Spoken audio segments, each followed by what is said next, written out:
Assalamualaikum warahmatullahi wabarakatuh. Innal hamdalillah nahmaduhu wa nasta'inuhu wa nastaghfiruh wa na'udzu billahi min shururi anfusina wa min sayyiati a'malina. Man yahdihillahu fala mudilla lahu wa man yudlil fala hadiya lahu. Asyhadu an la ilaha illallah wahdahu la syarika lah. Wa asyhadu anna Muhammadan abduhu wa rasuluhu wa la nabiyya ba'dah. Allahumma salli ala Muhammad wa ala ali Muhammad amma ba'. Qala Allah Ta'ala fil Qur'anil Karim. A'udzu billahi minasy syaithanir rajim. يا أيها الذين آمنوا اتقوا الله حق تقاته ولا تموتن إلا وأنتم مسلمون. وقال تعالى أيضا بسم الله الرحمن الرحيم شهر رمضان الذي أنزل فيه القرآن هدى للناس وبينات من الهدى والفرقان فمن شهد منكم الشهر فليصم ومن كان مريضا أو على سفر فعدة من أيام أخر يريد الله بكم اليسر ولا يريد بكم العسر ولتكملوا العدة ولتكبروا الله على ما هداكم ولعلكم تشكرون. وقال رسول الله صلى الله عليه وسلم من صام رمضان إيمانا واحتسابا غفر له ما تقدم من ذنبه. Rawahu Muslim. Pemirsa Radio H yang dimuliakan oleh Allah Subhanahu wa taala. Pertama, marilah kita selalu memanjatkan rasa syukur kita kepada Allah Subhanahu wa taala atas karunia nikmat umur panjang, sehat, sempat.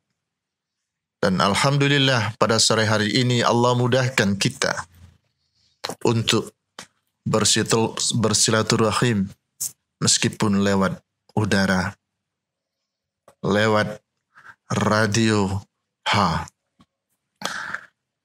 Pemirsa rahimakumullah,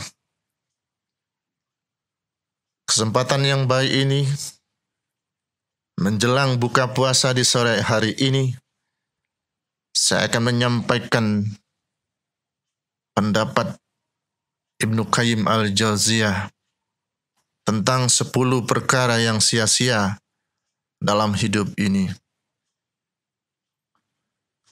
Dengan mengetahui hal tersebut, mudah-mudahan kita terhindar dan sebaliknya kita akan melaksanakan perkara yang tidak sia-sia. Kajian ringan menjelang buka puasa ini mudah-mudahan akan memberi manfaat kepada kita semua. Apa yang dikatakan oleh Imam Ibnu Qayyim al-Jauziyah tentang 10 perkara yang sia-sia tersebut adalah sebagai berikut. 1, ilmu yang tak diamalkan. Ilmu itu dalam satu keterangan begitu dapat mengarahkan seseorang pada kehidupan yang lebih baik. Manakala ilmu tidak diamalkan, maka dia akan menjadi sia-sia dalam kehidupan kita. Ada satu ungkapan, ilmu itu seperti pohon. ilmu yang tidak diamalkan seperti pohon yang tanpa buah. Artinya apa? Hendaklah setiap ilmu yang kita miliki itu kita berusaha amalkan agar dia memberi manfaat baik kepada diri kita maupun kepada orang lain. Itu yang pertama. Yang kedua, perkara yang sia-sia adalah amal yang tidak ikhlas dan tidak mengikuti sunnah Nabi Muhammad sallallahu alaihi wasallam. Allah Subhanahu wa taala berfirman di dalam surah Al-Bayyinah ayat 5, وَمَا أُمِرُوا إِلَّا لِيَعْبُدُوا اللَّهَ مُخْلِصِينَ لَهُ الدِّينَ حُنَفَاءَ وَيُقِيمُوا الصَّلَاةَ وَيُؤْتُوا الزَّكَاةَ وَذَلِكَ دِينُ الْقَيِّمَةِ. Jadi seluruh amal kita yang kita lakukan hendaklah berdasarkan keikhlasan agar amal kita ini akan bermakna di hadapan Allah Subhanahu wa taala. Ikhlas itu artinya melakukan segala sesuatu tanpa pamrih kepada makhluk dan hanya mengharapkan wajah Allah semata. Dan amal kita ini hendaknya juga mengikuti contoh suri tauladan dari Nabi besar Muhammad sallallahu alaihi wasallam. Karena beliau merupakan tauladan terbaik di bumi sampai di akhirat nanti. Oleh karena itu, perkara-perkara yang harus kita lakukan adalah perkara-perkara yang sudah dicontohkan oleh Rasulullah Muhammad sallallahu alaihi wasallam. Yang ketiga, perkara yang sia-sia adalah adanya harta yang kita miliki tetapi kita simpan terus, tidak kita sedekahkan, tidak kita infakkan. Sesungguhnya harta milik kita itu adalah harta yang kita berikan di jalan Allah, yang kita sedekahkan, yang kita infakkan. Sedangkan yang harta kita pakai itu dia akan musnah. Sedekah, infak, zakat itu ibarat tabungan yang akan kita petik dan kita akan mendapatkan hasil terbaik dari tabungan kita tersebut. Itulah harta yang sesungguhnya. Jadi Islam sangat mengecam orang-orang yang hanya menyimpan hartanya tetapi tidak diinfakkan, tidak disedekahkan kepada orang lain atau fi sabilillah. Yang keempat, perkara yang sia-sia adalah kalbu yang tidak cinta dan rindu kepada Allah. Terkadang kita mengatakan cinta dan rindu kepada Allah, tetapi saat Allah Subhanahu wa taala menyuruh kita, kita suka melecehkan, meremehkan, bahkan tidak gagas sama sekali. Jadi ketika kalbu ini ada panggilan dari Allah Subhanahu wa taala, maka sebagai mukmin hendaklah rasa cinta itu dibuktikan dengan respon terhadap panggilan Allah, terutama adalah tiga panggilan yang dahsyat, yaitu panggilan azan waktu sholat, panggilan ke Baitullah, dan yang terakhir panggilan yang sangat dahsyat adalah panggilan malaikat maut. Yang kelima, perkara yang sia-sia adalah tubuh yang tidak digunakan dalam ketaatan. Allah Subhanahu wa taala memberi kita ini tubuh dari ujung rambut sampai ujung kaki dalam rangka ketaatan kepadanya, dalam rangka beribadah kepadanya. Seluruh tubuh kita ini adalah untuk beribadah kepada Allah Subhanahu wa taala, untuk mentaati perintahnya, menjalankan perintahnya, dan berusaha meninggalkan larangannya. Yang keenam adalah cinta kepada Allah tapi tidak terikat dengan ridhonya. Ketika kita ditimpa musibah, terkadang kita ini tidak menerima dengan musibah itu.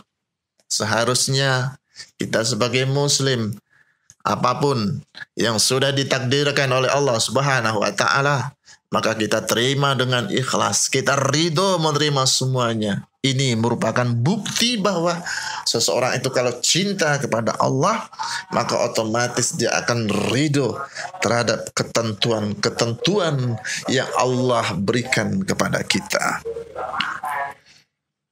Pemirsa Radio Ha rahimakumullah, yang ketujuh adalah hal yang sia-sia, waktu yang tidak digunakan untuk memperbaiki diri. Betapa banyak manusia di muka bumi ini ingin merubah orang lain, memperbaiki diri orang lain, bahkan mencari aib orang lain, tetapi dia melupakan kesalahan yang ada pada dirinya. Jadi bagaimana waktu yang Allah berikan kepada kita ini, kita rubah diri kita ini menjadi lebih baik, mempunyai akhlakul karimah. Sebab Rasulullah bersabda, innama bu'istu liutammima makarimal akhlak. Memperbaiki diri di sini maksudnya adalah memperbaiki akhlak kita. Akhlak kita ini bagaimana menjadi akhlak yang baik, akhlakul karimah. Yang kedelapan, perkara yang sia-sia menurut Ibnu Qayyim al-Jauziyah adalah pikiran yang kita gunakan pada hal-hal yang tidak bermanfaat. Allah Subhanahu wa taala ini memberikan kita pikiran, di antaranya adalah untuk memikirkan tentang penciptaan langit dan bumi ini. Setelah itu menyadari bahwa seluruh ciptaannya ini, pikiran kita ini memikirkan seluruh ciptaan Allah ini, bahwa kita ini, semua yang ada ini adalah ciptaan Allah Subhanahu wa ta'ala. Imam Al-Ghazali mengatakan, berpikir 1 menit lebih baik daripada sholat sunnah yang banyak. Betapa pentingnya manusia itu berpikir. Yang kesembilan, hal yang sia-sia adalah betapa banyak manusia melayani manusia, tetapi tidak menjadikan dirinya semakin dekat kepada Allah Subhanahu wa ta'ala. Hendaklah kita di samping beribadah kepada Allah, melayani sama manusia juga, jangan sampai layanan kita kepada manusia itu melupakan kedekatan kita, semakin dekatnya diri kita kepada Allah Subhanahu wa ta'ala.